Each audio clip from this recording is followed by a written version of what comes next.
Air Force's Central Command has released images that confirm that B-52H Stratofortress bombers have arrived in Qatar on Thursday night. There are also other bombers that have landed in an undisclosed location in Southwest Asia, as per the U.S. Air Force. U.S. Air Force have stated that the aircraft are part of the 20th Bomb Squadron of Barksdale Air Force Base in Louisiana. As per the White House, the deployment is aimed at countering unspecified threats from Iran.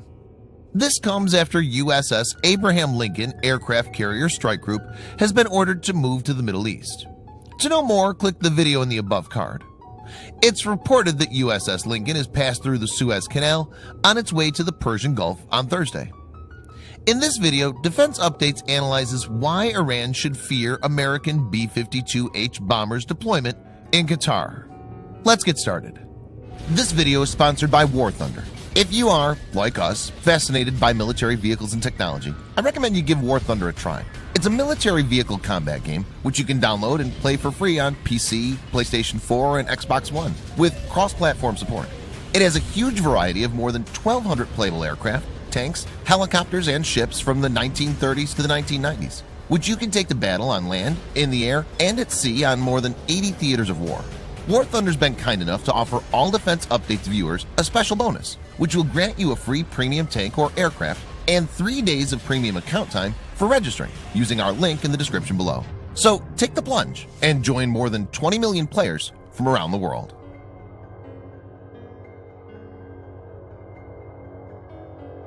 Relations between US and Iran has reached new low recently after Trump administration decided to withdraw from Iran nuclear deal unilaterally. Iran's president Hassan Rouhani says Iran will no longer abide by the terms of the nuclear deal signed with America and other world powers: the UK, France, China, Russia, and Germany. The deal basically restricted Iran's nuclear program in exchange for economic relief. Iran is now expected to restart its nuclear program in pursuit of developing a nuclear bomb. The Boeing B-52 Stratofortress is an American long-range, subsonic, jet-powered strategic bomber. The B-52 was designed and built by Boeing, which has continued to provide support and upgrades. It's been operated by the United States Air Force since the 1950s. Superior performance at high subsonic speeds and relatively low operating costs have kept the B-52 in service despite the advent of more advanced aircraft, including the variable geometry B-1B Lancer and the stealth B-2 Spirit. After being upgraded between 2013 and 2015, it's supposed to serve into the 2040s. The B-52s are expected to reach the end of their service lives by 2045 and be replaced by B-21 Raiders.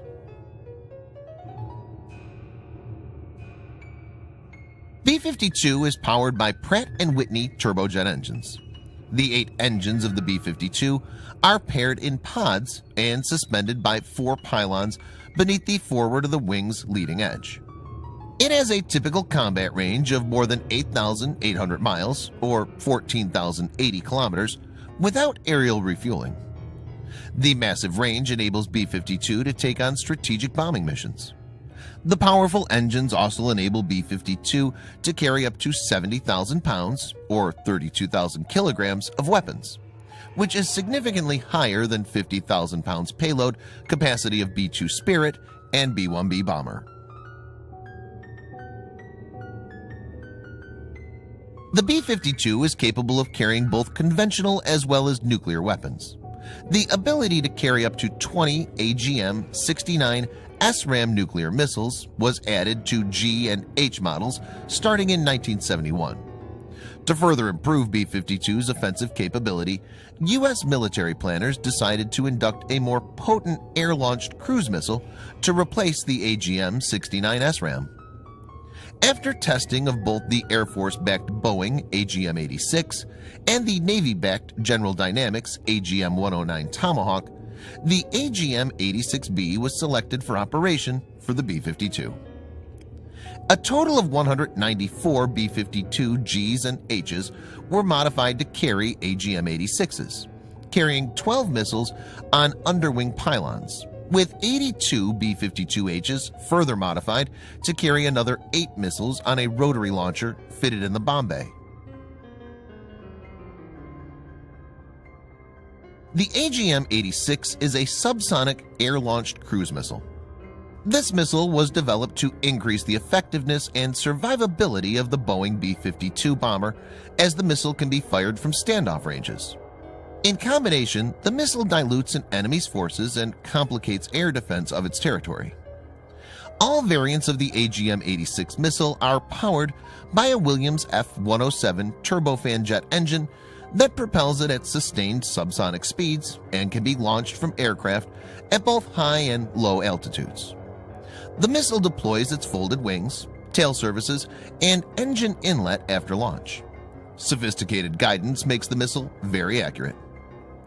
It has a range of 1,100 to 2,400 kilometers depending on variant. This enables the B-52 to launch it far off from the target. As stated earlier, a single B-52 can launch up to 20 of these missiles. Hence, an enemy force could have to counterattack more than one missile at a time, making them very difficult to intercept. The enemy's defenses are further hampered by the missile's small size and low-altitude flight capability, which makes them difficult to detect on radar and intercept. The missile deploys W-80 thermonuclear warhead.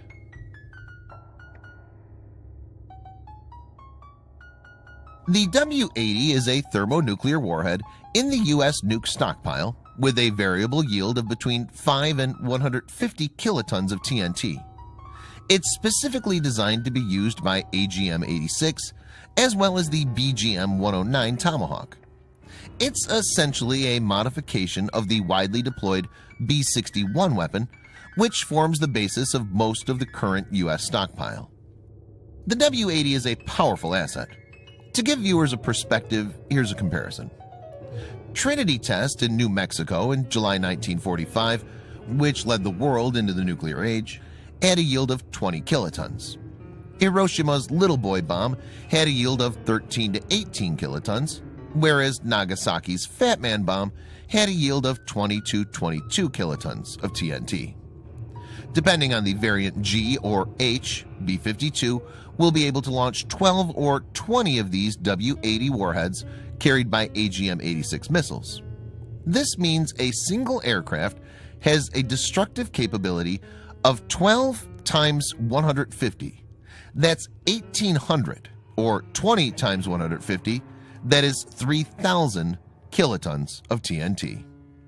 That's enough to obliterate a huge part of landmass. Thanks for watching. Subscribe for more videos like this. Hit the like button if you find the video interesting, and kindly provide your feedback in the comment section. This will help us improve.